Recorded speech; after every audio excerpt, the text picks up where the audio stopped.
Assalamualaikum warahmatullahi wabarakatuh.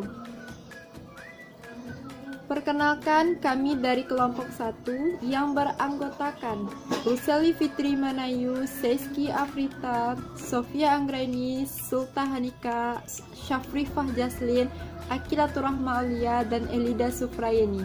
Di sini kami akan mempresentasikan pembuatan alloy timah dan tembaga. Untuk tujuan dan dasar teori pendukung akan dipresentasikan oleh Seiski Afrita Rizka. Kepada Seiski Afrita Rizka dipersilakan. Tujuan dari praktikum yaitu mampu melakukan teknik sintesis alloy dengan menggunakan metode peleburan atau smelting. Dasar teori peleburan adalah proses reduksi biji hingga menjadi logam unsur yang dapat digunakan berbagai macam zat seperti karbid dan hidrogen. Alloy merupakan suatu jenis material yang terbentuk dari gabungan beberapa logam dan gabungan logam dengan unsur-unsur non-logam. Pemanduan adalah penggabungan secara solid solution dari dua atau lebih elemen yang berbeda dengan matriksnya.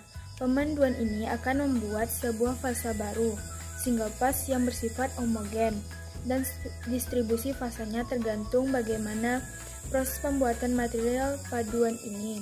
Paduan biasanya memiliki sifat yang berbeda dengan logam aslinya. Beberapa paduan dibuat dengan peleburan dan pencampuran atau lebih logam. Perunggu sebuah paduan tembaga dengan timah. Kegunaannya yaitu untuk membuat peralatan dan senjata, namun kemudian digantikan oleh logam dengan panduan lebih baik dengan sifatnya. Kini perunggu bersifat untuk hiasan lonceng dan lain-lain. Pada eksperimen alloy timah dan tembaga ini ada beberapa alat dan bahan yang digunakan. Alat dan bahan akan dipresentasikan oleh Sulta Hanika.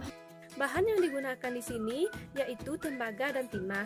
Tembaga yang kita butuhkan sebanyak 10 gram dan timah yang kita butuhkan sebanyak 40 gram. Tembaga mempunyai titik lebur 1085 derajat Celcius, sedangkan timah mempunyai titik lebur 232 derajat Celcius. Karena perbedaan titik lebur yang sangat jauh berbeda ini, maka tembaga yang harus dimasukkan terlebih dahulu ke dalam tungku peleburan tembaga yang bersuhu 1600 derajat Celcius tadi. Setelah tembaga melebur, setelah tembaga mencair, maka baru dimasukkan timah yang mempunyai titik lebur 232 derajat Celcius. Tembaga yang dimasukkan ke dalam tungku peleburan yang bersuhu 1600 derajat Celcius tersebut dimasukkan terlebih dahulu daripada timah karena mempunyai titik lebur yang lebih tinggi dari timah. Hal tersebut juga dilakukan supaya alloy timah yang terbentuk nantinya lebih baik, lebih bermutu, yaitu timah yang dihasilkan lebih keras dan lebih merata secara permanen.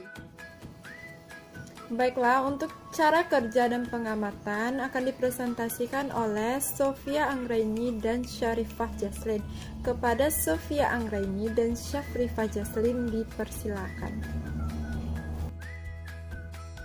Baiklah, cara pembuatan alloy antara tembaga dan timah yaitu sebagai berikut.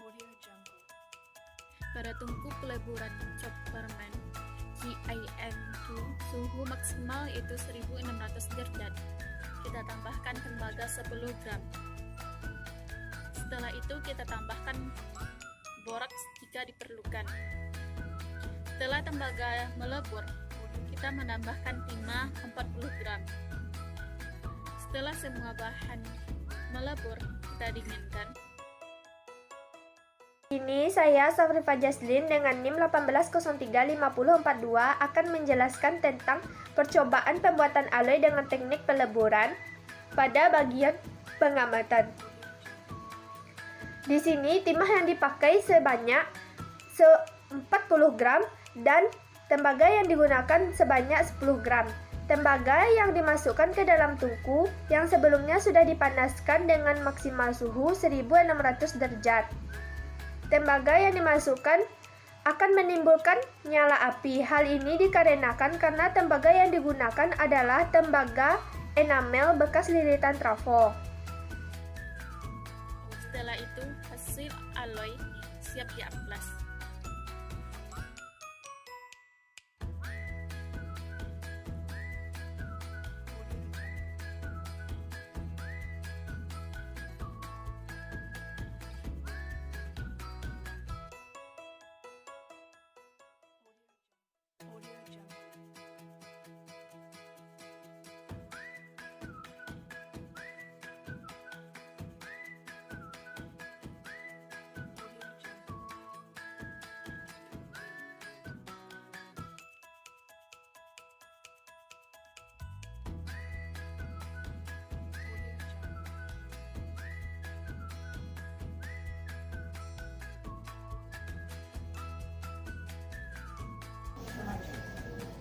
Selanjutnya, untuk pembahasan akan dipresentasikan oleh Elida Sufrayeni. Kepada Elida dipersilakan. Saya akan membahas percobaan tentang pembuatan alloy menggunakan teknik peleburan, di mana bahan yang digunakan yaitu tembaga dan timah.